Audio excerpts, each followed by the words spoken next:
थे, समाज में बहुत मांग था। पापा तो ऐसे ऋषिकेश के लिए बहुत जल्दी ही मान गए थे। और अभी कुर्मी समाज में भी उस टाइम तक मेरा काफ़ी नाम बन गया था। काफ़ी लोग सोशल मीडिया के थ्रू मुझे जानने लग गए थे, तो पापा को बिल्कुल भी ऐतराज़ नहीं था मेरा ऋषिकेश जाने से। वो चाहते थे कि मैं सीख जाऊँ। वैसे तो उनको कॉन्फिडेंस आ गया था कि अगर मैं लोनावला अकेले एडमिशन करा के पैसे जुगाड़ करके इतना सब कर सकती तो ऋषिकेश मेरे लिए कोई बड़ी बात नहीं। और ऋषिकेश जाने के लिए सही बताऊँ, मैंने घर से एक पैसे नहीं लिए थे। मैं जो 10 महीने तक क्लास करी थी तो मैंने बहुत मतलब अपने कम से कम ऋषिकेश जाने लायक मैंने पैसे इकट्ठे कर लिए थे। तो मैंने घर से बिल्कुल उस टाइम पे पैसे नहीं लिए थे। और मेरे लाइफ का एक ड्रीम भी है, मैं पैसे इसलिए नहीं लेती थी क्योंकि मेरा एक ड्रीम है कि मैं लड़की हूँ बट मैं बिल्कुल इंडिपेंडेंट रहना चाहती हूँ। मैं किसी पे डिपेंडेंट नहीं रहना चाहती। मेरे पहले से ही एक सोच थी, क्योंकि मोस्टली लड़कियाँ मैं देखती हूँ कि शादी के बाद वो अपने दिमाग को पूरा ऐसा लगा लेती कि पति पे डिपेंडेंट होना है, पति के पैसों से ही अपना खर्च चलाना है। तो मेरा ये था कि मैं बिल्कुल भी डिपेंडेंट नहीं रहूँ किसी पे, फुल्ली इंडिपेंडेंट रहूँ। चाहे मेरे पापा के पास कितने भी पैसे रहे बट मैं पापा के पैसों के लिए बिल्कुल भी लालच ना करूँ। और ये था कि मैं योग में आने के बाद और भी बहुत सारी चीज़ें मुझे सीखने को मिला, काफ़ी लाइफ के बारे में जानने को मिला कि लाइफ असली में जिया कैसे जाता है। मैं काफ़ी खुश रहने लगी योगा में आने के बाद। मेरे अंदर काफ़ी बदलाव आए योगा, सिर्फ सही बताऊँ तो सिर्फ मेरे जो अंदर बदलाव आए हैं वो योगा में आने के बाद ही आया है। और काफ़ी मुझे मोटिवेशन मिला है योगा में आने के बाद। लाइफ को कैसे जीना चाहिए, कैसे इंडिपेंडेंट रह के हम लड़कियां स्ट्रांग हो सकते हैं और कितने लोगों को हम स्ट्रांग कर सकते हैं। तो मेरे अंदर वो चीज़ें आने लगी। तो बस ये था कि मैं बिल्कुल भी पैसे नहीं ली। बस मेरी मम्मा प्यार से वहाँ जाने के बाद कुछ टाइम बाद मेरे पैसे जब थोड़े कम हो गए तो 3000 दे दिए थे, जो रहते हैं चल दे देते हैं इस टाइप का। तो ये था कि मैं वैसे तो वो पैसे बच भी गए थे मेरे वहाँ, क्योंकि मैं खर्चे बहुत कम करती। हाँ, बस कपड़ा दिख जाए मुझे वो पूरे पैसे उड़ भी जाते हैं वहाँ पे। बाकी किसी खाने पीने, तो मुझे खाना बचपन से ही कभी बाहर का खाना पसंद ही नहीं था। चाहे आप कितना भी लजीज खाना मुझे ला के दे दो बाहर से, मेरी आँखें मतलब मेरे कभी जीभ से लार नहीं टपकेगा। मुझे बिल्कुल नहीं पसंद बाहर का खाना, क्योंकि मैं बहुत ज़्यादा हाइजीन मेंटेन करके रखने वाली बंदी हूँ। बचपन से मुझे हाइजीन चीज़ ही पसंद है। मैं अनहाइजीनिक चीज़ कभी मुझसे खिलाता ही नहीं है। बाहर की चीज़ें मतलब जैसे लड़कियों को बहुत ज़्यादा पानी पूरी खाना, आइसक्रीम्स खाना मतलब बहुत पसंद है। ये सब गुपचुप चाट जो भी है, मैं सच्ची बताऊँ, मैं जब इंजीनियरिंग कॉलेज में थी पूरे 4 साल मेरे कॉलेज में सब बनता था ये एक रेस्टोरेंट में, बट मैंने पूरे 4 साल में सिर्फ 1 से 2 बार ही एक समोसा, वो भी एकदम बहुत ज़्यादा तेज़ भूख लग रही थी उसके बाद मैंने कभी नहीं खाया। पानी पूरी तो मैं शायद 3-4 सालों में एक आध दो खा लिया, कहीं बाहर कोई खिला दे ज़बरदस्ती, तो नहीं तो मैं कभी नहीं खाती, ना मेरा कभी पानी आता है मुँह से। बस ये था। लेकिन जैसे कि अब ऋषिकेश से आप वापस आ गए हैं ना, तो ऋषिकेश से वापस आए तो फिर से आपने हाँ, एक रविशंकर ज्वाइन किया भाई कि मेरे को नहीं नहीं, उसके पहले आप चीन चीन के लिए हाँ, अप्लाई किए मैं थे कि जब मेरे को। ऋषिकेश में थी तब मेरा चाइना में जॉब लगा था। सही मेरा योगा इंस्ट्रक्टर का जॉब लग गया था। तो फिर मैं अपनी जो प्रैक्टिस थी बीच में ही छोड़ कर आ गई, क्योंकि मुझे था पासपोर्ट बनाना। पासपोर्ट के लिए मुझे आना ही पड़ा, और वहाँ जाने के लिए मुझे 1,70,000 देना पड़ता। वो जो लेके जा रहा था, तो वीज़ा ये सब सारी चीज़ों के लिए जो मैं उनको चाचा बोलती थी, वो मेरे दोस्त के चाचा थे तो मैं भी उनको चाचा बोलती थी। तो फिर उनको देने के लिए मुझे 1,70,000 मतलब पैसों का इंतज़ाम करना था। और मुझे पासपोर्ट भी बनवाना था, और सारे डॉक्यूमेंट्स तो मेरे यहीं बनते छत्तीसगढ़, तो मैं बीच में ही छोड़ के मुझे आना पड़ा। बट मुझे दुख हुआ कि मैं क्यों आई बीच में, क्योंकि मेरा फिर जब यहाँ आई फिर पासपोर्ट बनाई, सब चीज़ हुआ, पैसे भी दे दिए मैंने, पूरा चीज़ हो गया। बट क्या हुआ, जैसे ही जाने वाली थी उस समय चाइना में आ गया बाढ़। अब वहाँ पे आ गया बाढ़, भूकंप, तो फिर मुझे फिर मेरा कुछ समय के लिए मेरा जो वीज़ा था वो रुक गया। अब जैसे ही वीज़ा रुका, जब फिर से जाने वाली थी तो आ गया कोरोना। अब कोरोना आया, फिर ऐसे तैसे करके मेरा चाइना जाना पूरा कैंसिल ही हो गया। बट मेरे पापा खुशी में इतने लोगों को बता लिए थे कि मुझे आता था शर्म, जब कोई पूछते थे बेटा तुम अभी तक चाइना क्यों नहीं गई। अब मेरे पापा खुशी में चलो मेरी बेटी फॉरेन जारी करके इतने लोगों को बता दिया, जिसका भुगतान मुझे करना पड़ता था जब सब पूछते थे बेटा तुम चाइना नहीं गई। अब सबको वही चीज़ें मुझे बार बार बताना पड़ता था कि वहाँ पे भूकंप आ गया था तो मेरा वीज़ा रुक गया, फिर कोरोना आ गया। कोरोना में फिर जब कोरोना इंडिया में आया तब कोई नहीं पूछे बेटा तुम चाइना क्यों नहीं गई। तब मुझे अच्छा लगा कि चलो कोरोना का इंडिया में आना मेरे लिए एक फ़ायदेमंद रहा कि मुझसे अब कोई नहीं पूछता कि तुम चाइना क्यों नहीं गई, और सब ये बोलते अच्छा हो गया तुम चाइना नहीं गई नहीं तो तुम नहीं बचती, तुम मर जाती सबका यही एक दिमाग में आ गया था। तब मुझे लगता चलो अब तो सब बोल रहे हैं कि तुम्हें चाइना नहीं जाना था। तो फिर ये चीज़ हुआ, फिर मुझे भी रियलाइज़ हुआ कि अच्छा हो गया मुझे चाइना नहीं जाना था, क्योंकि जो होता है अच्छा होता है, अच्छे के लिए होता है। अच्छा हो गया वहाँ पे भूकंप आ गया था, नहीं तो अभी तक चाइना में जाके फंस जाए रहते अगर भूकंप नहीं आता तो फिर ये चीज़ हुआ। फिर उसके बाद यहाँ आई, फिर से मैंने एक न्यू जर्नी स्टार्ट किया समझो। जब क्लासेस लेने स्टार्ट की तब उस टाइम फिर से ब्रेक हो गया था, 3 महीना ब्रेक हो गया था, 3 से 4 महीना ब्रेक हो गया था, क्योंकि वीज़ा बनाने ये सब में बिज़ी हो गई थी। तो फिर सोची अब फिर से अब मुझे मतलब उस टाइम तक कैंसिल नहीं हुआ था चाइना का, तो मैं सोची अभी थोड़ा टाइम है वीज़ा बनने में, तो मैं चलो क्लास स्टार्ट करती हूँ। फिर मेरी एक बहन है वर्षा साहू, जिसके साथ फिर मैं रायपुर में शंकर नगर में रहने लगी। फिर उसके साथ रह के क्लास स्टार्ट किया। फिर क्लास करते करते अचानक से एमए में मैंने एडमिशन ले लिया। मैं सोची चलो निकल रहा है एमए के लिए एग्ज़ाम हो, पहले वहाँ पे एंट्रेंस एग्ज़ाम देना पड़ता है पंडित रविशंकर यूनिवर्सिटी के लिए। तो मैंने पहले पंडित रविशंकर में एंट्रेंस एग्ज़ाम दिया। फिर रिज़ल्ट आया। रिज़ल्ट में ऐसा हुआ कि 40 सीट था, 30 सीट था पहले, फिर 10 सीट और बढ़ा दिए, बट मेरा एडमिशन नहीं हुआ। 40 तक मेरा कोई नाम ही नहीं आया लिस्ट में। 3 लिस्ट निकले, तीनों लिस्ट में मेरा नाम नहीं आया।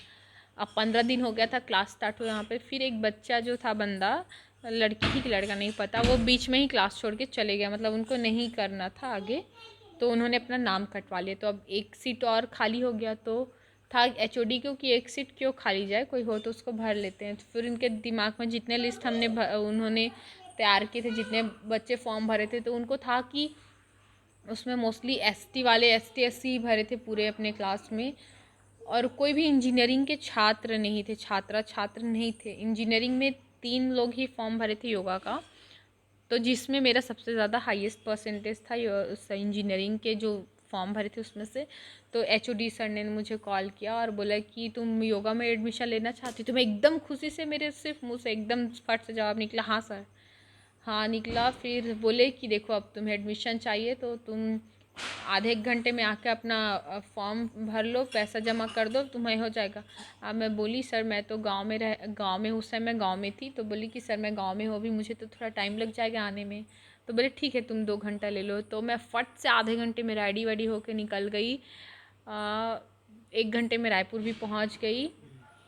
फिर तुरंत मैंने फ़ीस पे किया और एडमिशन ले लिया। दूसरे दिन से ही मैंने क्लास ज्वाइन कर लिया, और दूसरे दिन से फिर वैसे ही मेरी योगा की जर्नी स्टार्ट हुई। फिर एक कुर्मी संझा आया था, अपना कुर्मी संझा मतलब जो दिसंबर में था, उसमें मेरे पापा ने इतना फोर्स किया, मतलब रैंडम परफॉर्मेंस था मेरा कहोगे तो, क्योंकि उसके पहले मैंने कोई प्रैक्टिस नहीं की थी, जो क्लास में चलती थी वैसा। बट उसको एक फॉर्म, हम जब किसी स्टेज में हम किसी चीज़ को दिखाने जाते हैं तो उसका एक वेरिएशन होता है, उसका एक वे होता है। बट मुझे ऐसा कुछ भी प्रैक्टिस नॉलेज नहीं था, मतलब ऐसा योगा के लिए मैंने कभी कोई परफॉर्मेंस नहीं दिए थे, और मुझे देना था वहाँ पे इतने लोगों, हज़ारों लोगों के बीच मुझे परफॉर्मेंस देना था। बट पापा बोले जैसे ही मंच कहीं पर खाली होता है मैं तुम्हें वहीं पर जमवाता हूँ। वैसे तो मैं सांस्कृतिक प्रभारी थी, उस टाइम भी थी मैं केंद्रीय कार्यकारिणी में, अपना सांस्कृतिक प्रभारी हूँ कुर्मी समाज की। बट ये था कि वो कुर्मी संझा था, तो जो सर्व कुर्मी होता है उसमें सारे टाइप के कुर्मी लोगों का होता है, तो उसमें मेरा मतलब ऐसा था कि मेरा भी कोई वो नहीं था। बट मेरे फूफा जी ने वहाँ पे मुझे स्टेज पे टाइम दिलवाया, तो फिर मैंने परफॉर्मेंस दिया था। तो वो परफॉर्मेंस इतना ज़्यादा हिट गया कि इतने लोगों को पसंद आया, जिसके कारण मैं काफ़ी फेमस हो गई अपने समाज में, काफ़ी लोग जानने लग गए मुझे। तो पापा को काफ़ी मतलब प्राउड फील हुआ उस टाइम पे मुझे लेकर। और फिर उसके बाद एक स्टेट लेवल कंपटीशन हुआ था छत्तीसगढ़ में, तो मैं उसमें था, मेरा पहला। बट ये था कि गलती से मैंने एक पहले वीडियो जो भेजा था, मुझे पता नहीं था कंपटीशन क्या है, सिर्फ योगा कंपटीशन सोच के मैंने वीडियो बना के भेज दिया था। फिर वो सर बोले पहले जो वीडियो भेजा था वो सिंपल था, मतलब अच्छा, मतलब काफ़ी एडवांस आसनास थे, बट उसमें था विन्यासा फ्लो का जो मैंने वो फॉर्म ही नहीं था। तब 2 वीडियो चले गया उनके पास। जब अपलोड करना था तो उन्होंने जो मेरी पहली वीडियो थी गलत वीडियो, वो अपलोड कर दिए, तो जिसके चक्कर में और शेयरिंग इतना ज़्यादा हो गया था कि वो डिलीट भी नहीं कर पाते। तो फिर ऐसा हो गया था कि मेरा पोजीशन 1 था, बट मेरा पोजीशन 2 लग गया उसमें। बट उस टाइम के बाद मतलब काफ़ी उसके बाद फिर और ज़्यादा उसमें मैं मतलब वो हो गई थी, मतलब मेरा काफ़ी नाम बन गया था योगा में। तो फिर बस ऐसी मेरी योगा की जर्नी स्टार्ट हुई। ऐसे मेरा यहाँ तक का था अभी जो भी अचीव किया था। अभी उसके बाद मैंने योगा में और कुछ अचीवमेंट नहीं हासिल किया है। बस चाहती हूँ आगे और भी कुछ करूँ इसमें तो अच्छा। आप जो है और मतलब अब योगा के लेके योगा के साथ आप आगे बढ़ने का सोच रहे हैं, हम्म। है ना? तो आपकी आगे की प्लानिंग क्या है फिर? मेरा एक ड्रीम है शुरू से कि मैं योगा में एक अपना खुद का इंस्टीट्यूट डालूं। मेरा पता नहीं क्यों गांव के बच्चों के लिए बहुत कुछ करने की इच्छा होती देखती हूँ, तो बट ये है कि कभी कभी हम किसी के लिए फ्री में मदद करना चाहते बट लोगों को उसकी वैल्यू नहीं होती, तो चीज़ मुझे बहुत खलती है।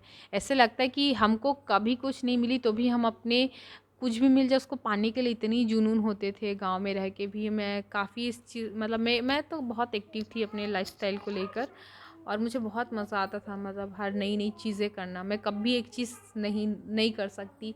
मैं योगा के साथ साथ अभी भी डांसिंग करती हूँ, मॉडलिंग कर लेती हूँ, अपना खुद का ही अपना कैमरामैन बुला के अपना मॉडलिंग करती हूँ। मुझे हाँ, वही बहुत मेरे बारे में पसंद बोल है। रही है। नहीं, वो जो फ़ोटोशूट कराई हूँ उसके बारे में बात कर रही हूँ।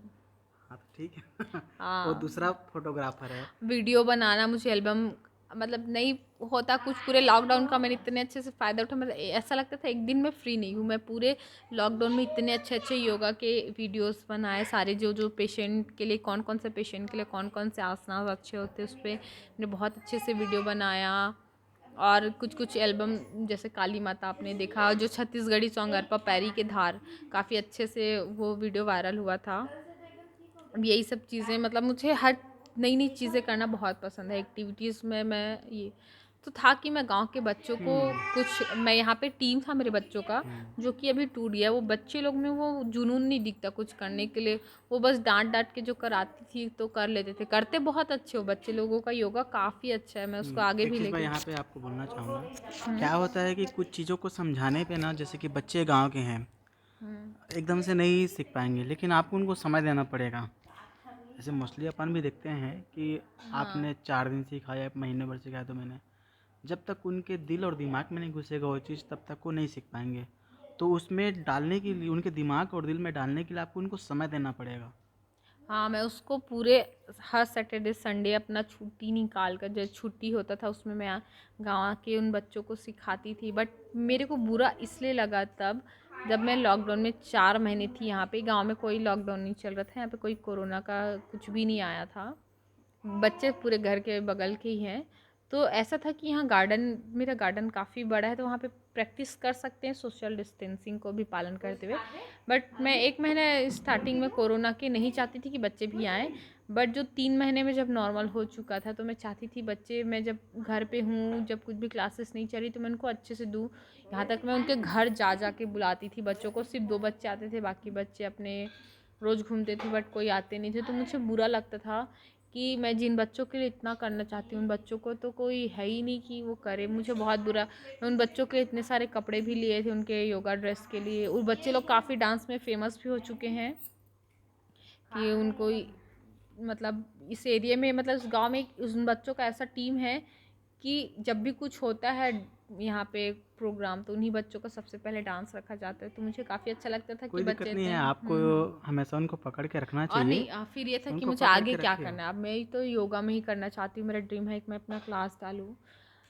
जैसे पेशेंट होता है तो मैं चाहती हूँ कि पेशेंट लोगों के लिए मैं कुछ करूँ, जो बहुत मतलब इतना ज़्यादा आजकल के मतलब ये जो रहन सहन इतना बिगड़ा हुआ है, उसमें इतना ज़्यादा बीमारियाँ फैल रही। तो मैं ऐसे लोगों को मतलब ऐसे लोगों के लिए योगा एकेडमी डालना चाहती हूँ। नॉर्मल तो ऐसे हम नॉर्मल योगा प्रैक्टिस जो अच्छे लोग हैं, हेल्दी लोग, उन लोग भी करते हैं।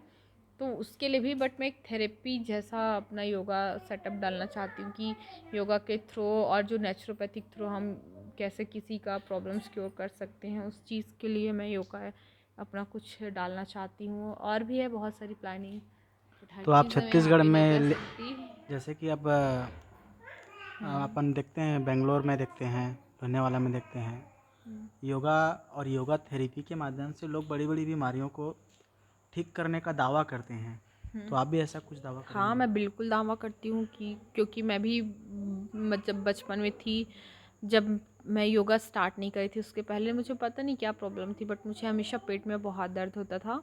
अभी भी अगर मेरा योगा ब्रेक हो जाता है तो मुझे हाईली गैस्ट्रिक प्रॉब्लम हो जाती है। अगर ब्रेक होता है महीने 2 महीने तो मुझे बचपन से था, वो जेनेटिक्स रहता है शायद, पता नहीं, वो मुझे पापा से आया है शायद। तो मुझे मतलब गैस की प्रॉब्लम हो जाती है अगर मैं लॉन्ग टाइम तक अगर योगा ब्रेक कर देती हूँ, या फिर मेरा खाना पीना उठना बैठना सही नहीं होता है, तो वो चीज़ें मेरी जल्दी वो चीज़ें हो जाती है। बचपन से था वो, तो मुझे पेट दर्द की प्रॉब्लम थी, मैं कभी कभी बेहोश भी हो जाया करती थी, इतना दर्द ज़्यादा दर्द हो जाता था मेरे पेट में। वो मुझे अच्छे से याद है आज भी। और ऐसा तो कुछ प्रॉब्लम नहीं था बहुत सीवियर, बट ये है कि मैंने योगा से काफ़ी अपने आप को इम्प्रूव किया है, काफ़ी योगा से मुझे लाभ मिला है। और मैंने बहुत सारे लोगों को भी देखा है योगा के थ्रू उनके प्रॉब्लम्स ठीक होते। जैसे मेरी जो बहुत सारे स्टूडेंट्स हैं, एक को सर्वाइकल प्रॉब्लम था, उन्होंने सिर्फ 1 महीने कंटिन्यू किया, उनका सर्वाइकल प्रॉब्लम ठीक हो गया। और शुगर, ये कि शुगर कंट्रोल में आ जाता है, आपका बीपी कंट्रोल में आ जाता है। मेरी मम्मा को बीपी प्रॉब्लम था, बट जैसे वो कंटिन्यू योगा रखती है अपने लाइफ में, मतलब डेली रूटीन में, तो उनका बीपी नॉर्मल हो जाता है। जैसे ही वो छोड़ देती है, जैसे हम लोग उनको डांटना कम कर देते हैं, मतलब जब बस ये है कि उनको जब डांटो तभी उनका योगा स्टार्ट रहता है, बाकी फिर छूट जाता है। तो ये है कि जैसे उनका योगा छूटता है, नहीं, बीपी यहाँ कभी पे माँ जो है योगा कर सकती है, लेकिन उसके लिए आपको घर में काम करना पड़ेगा भाई। वो क्या है, काम करने में ज़्यादा समय चला जाता है, कैसे हो? अब आप बोलो। देखो, हाँ, मैं ये कह सकती हूँ, मुझे किचन का काम सबसे बोरिंग काम लगता है, मैं खाना नहीं बना सकती। हाँ, बट आप मुझे कोई भी काम वाली बाई वाला काम दे दो, झाड़ू पोछा कटका, गार्डन में जो रहता है ना, निंदाई कोड़ाई, कुछ भी, कितना मेहनत वाला, चाहे मुझे 20 मतलब 50-50 किलो का भी बोरी लाद कर आप मुझे ना पूरे दिन भर काम करवा दो, मैं तो कर ठीक है, फिर दूँगी। आज से शनिवार रविवार 7 कमरा 8 कमरा के सफाई के काम। ठीक। हाँ, अभी दिवाली के पहले भी मम्मी योगिता का फ़ोन आ रहा है। हेलो। हेलो बेटा। हाँ, तो देखो दिवाली,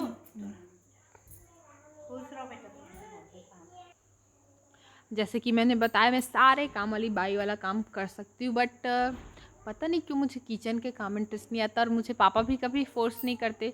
बाकी खाना मैं नहीं, लेकिन इतना आपको अच्छा तो बनाती काम। हूँ, हाँ। बट ये लगता है कि मैं शादी के पहले तक जो भी मिला मुझे, तो मैं फ्री टाइम का मतलब जितना है अपने जो एक्टिविटीज़ करती हूँ उसमें टाइम स्पेंड करूँ, ना कि किचन में। मैं वैसे किचन का मुझे सारा काम आता है, क्योंकि मैं 8 साल से बाहर रह रही हूँ, तो बाहर मुझे अकेले अपना खाना बना के खाना पड़ता है, तो काफ़ी एक्सपीरियंस हो चुकी हूँ मैं किचन के बारे में। तो ऐसा नई चीज़ नहीं है कि शादी के बाद मुझे बहुत स्ट्रगल करना पड़े किचन का चीज़ सीखने में। तो ऐसा लगता है जब मैं चीज़ सीख गई हूँ और कभी भी बनाने बोली इतना अच्छा बना लेती, तो मुझे नहीं लगता उसमें मुझे टाइम वेस्ट करना चाहिए। जब किचन में ऑलरेडी मेरी मम्मा और भाभी है, 2-2 लोग करने के लिए, तो ज़रूरी, तो मैं तीसरा क्यों घुसूँ पागल जैसे, तो बाकी ठीक, कोई चीज़ भी तो दिक्कत है नहीं है, करने के कोई लिए। दिक्कत नहीं है। आज मैं यहाँ आने से पहले हम्म। अकेला हूँ तो वेज बिरयानी बना के खाऊंगा करके मैंने गोभी, बीन्स, बरबट्टी और जो उसमें लगता है, सोयाबीन भी लाया था मैं, है ना, ये सब चीज़ें मैं करके लेके आया हूँ। लेकिन इधर आ गया। अब ठीक है, यहाँ से जाने के बाद आप ही बना के खिलाओगे? अब वो तो पता नहीं, हाँ खिला सकती हूँ अगर मैं वहाँ जाने के बाद फ्री रही तो। काहे भाई, यही तो मैं जानता हूँ कि मेरे घर के बगल से जो रास्ता गया है उस रास्ते से तुम कई लोगों को योगा सिखाने जाते होगे, लेकिन क्योंकि हाँ मैंने देखो, देखा अब है। एक चीज़ है कि अभी मैं मासी के घर रह रही हूँ, तो मेरे अंदर एक ये है कि किसी के घर रह रही हूँ तो किसी के आज़ादी का फ़ायदा उठाने भी सही नहीं है। तो ये है कि मैं ज़्यादा ऐसा घूमने वाली बच्ची तो हूँ नहीं, जानते ही हो। तो मासा जी थोड़े स्ट्रिक्ट है, मासी भी स्ट्रिक्ट है, थोड़ा लेट हो जाओ तो चिल्ला देती है, घूमत रही सोही है तो नहीं मेरे कोई दोस्त, बिल्कुल भी मेरे कोई दोस्त नहीं। एक आप हो गए, आपकी फैमिली हो गई, और एक वर्षा, दो ही है जिसके साथ मैं अगर घूम ली तो घूम ली। आपके साथ तो आज तक आप लोगों के साथ कहीं घूमने भी नहीं गई हूँ मैं, सिर्फ आपके घर जाती तो हूँ भाई लेकिन। हम लोग भी घूमने जाए तब तो तुम हाँ वहाँ तो वही, जाओगे। सिर्फ वर्षा है, बट वर्षा तो मेरे साथ ही आ जाती घर मिलने के लिए, क्योंकि उसको पता है मासी, मतलब ये कि मेरे को ताना सुनना नहीं पसंद, और ये कि मैं एक जिम्मेदार लड़की हूँ और किसी के घर रह रही हूँ, तो मुझे नहीं लगता कि मैं टाइम टू टाइम कभी भी आऊँ जाऊँ। तो मेरा एक फ़िक्स टाइमिंग रहता है, तो मुझे लगता है कि मैं सुबह बिना खाए पिए जा रहती हूँ, तो क्लास लेते हुए सीधा घर जाना मुझे अच्छा लगता है। और भली संडे हो गया तो मुझे ऐसे टाइम पे आना पसंद है, किसी के घर जाओ तो आराम से, मुझे 1-2 घंटे घूम के जाना पसंद नहीं। तो एकदम फ्री होके बैठूं, भली हफ्ते में एक बार जाऊं, 2 हफ्ते में एक बार। ठीक है। काफ़ी अच्छा कुछ रहा आपसे बात करने में, बहुत अच्छा लगा इतने दिनों बाद अपन स्कूल से निकलने के बाद। हालांकि तुम मेरे घर में आते थे, लेकिन मैं घर में उतना बात नहीं कर पाता था, आप भी खुद देखे हाँ, होंगे। खुद ही काम से तो फ्री नहीं हो पाते, और देखो बोल कौन रहा है मुझे। ठीक है, कोई दिक्कत नहीं है। आपको घर अच्छा लगा? घर क्या, मतलब पूरा गांव अच्छा लगा? और मेरी फैमिली, फैमिली तो फिर कोई सवाल ही नहीं है, उसको अच्छा या बुरा में तोल नहीं सकते हम। मतलब मतलब सवाल नहीं जवाब नहीं, क्या नहीं है आपके पास? बहुत अच्छा अच्छा अच्छा है। मेरे से तो अच्छे लगे होंगे मेरी फैमिली। बिल्कुल, आपसे हाँ बहुत अच्छे हैं, क्योंकि आपने तो हमारे साथ समय ही व्यतीत नहीं किया है। अभी जो हाँ, बात मैं किया, बड़ी मस्त मौला हूँ। अभी जो बात की है वो तो ऐसी बात कर ली है, लेकिन मतलब एक दो समय देना चाहिए, देखो मेरा। हाँ, ये आ गया इसका मुन्ना, आप देख सकते हो इसका ओरिजिन है, बट बिल्कुल इसके शकल पे नहीं गया, इतना गोरा चिट्टा। और इसका मुंह देख लो, इसके बाबू का मुंह देख लो, और इस बच्चे का देख लो। कोई कह सकता है कि इसका बच्चा है। और ये आ गई मेरी चुड़ैल बेटा जो कि है बहुत खतरनाक, किसी को भी कभी भी हमला करके मार सकती है। पहला बच्चा है जिससे वो इतना प्यार कर रही, इतना किसेस कर रही है। अरे बाप रे, आज इसको भी मेरे ऊपर प्यार आ रहा है। ओ शिट,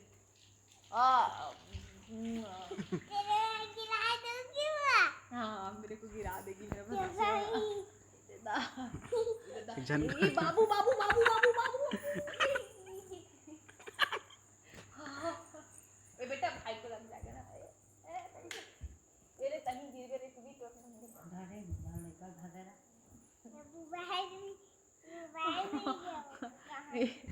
ए, नंगू छोड़ दिया इसके मम्मा ने, इसको चड्डी नहीं पहनाया। ये बच्चा, ऐसा बच्चा देख सकते हो कि थोड़ा भी सीधा नहीं बैठ सकता। नंगू को मारो इसके इतना शैतान बच्चा, थोड़ा भी सीधा कर कर ये उलट पलट, चल चली जाने दूंगी कहीं। इतना शैतान बच्चा, चल कहाँ जाएगा था।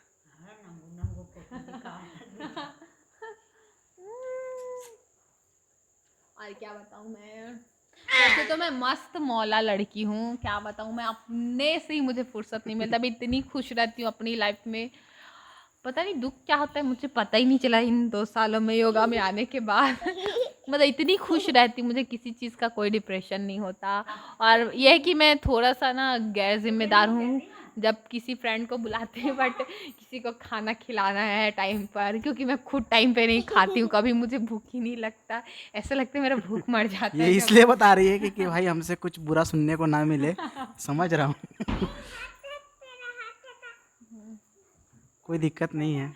ये कि सच ओ में तुम मैं बदला ले रही मानती हो हूँ कि भाई, मैं गैर जिम्मेदार हूँ, मैं तुम मानती बदला ले हूँ। रही हो, मेरे घर में आने से मैं भी ऐसे ही रहता हूँ। नहीं नहीं, ऐसा नहीं है, तुम्हारी वाइफ हमको टाइम टू टाइम, अरे कोई रहे या मत रहे, मेरी एक आदत है, मुझे भूख लगती है मैं मांग के खा लेती हूँ। ये नहीं देखती मेहमान हूँ तो यार मैं भूखे मरते रहूँ, मैं तो मांग के खा लेती हूँ, इसलिए मुझे कोई फर्क नहीं पड़ता। बट ये है कि कोई आता है तो मैं भी यही उम्मीद करती हूँ कि कुछ लगे तो मांग के खा ले। अरे यार बच्चा मांग के खा ले यार, और भूखे रहते हैं और मेरे ध्यान में भूल जाती हूँ कि यार किसी को भूख भी लग सकता है, 2 बजे हैं। तो आज 2 दिन से बहुत गाली खाई हूँ मम्मी से कि तुम बुला ली हो अपने दोस्तों को, बहनों को, और खाने के लिए पूछती नहीं हो टाइम पे, बच्चा है उसको भूख लगती होगी, दूध पिलाना है, इतना सब रहता है। अब क्या करें, ये सब चीज़ें भी सीखना पड़ेगा शादी के बाद, तो वरना रोज सासू माँ से सुनना पड़ेगा मुझे।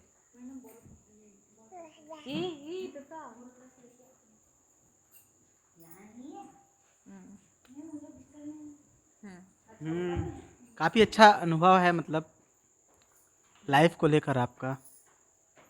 टू मच इंटरेस्टिंग लाइफ है मेरी, और मैं तो काफ़ी इंजॉय करती हूँ अपनी जर्नी। मुझे सही बताऊँ कभी बोर नहीं लगता, अकेले रहूँ चाहे दुकेले रहूँ चाहे चौकेले रहूँ, मैं सबका एंटरटेनमेंट तो ज़रूर करती हूँ।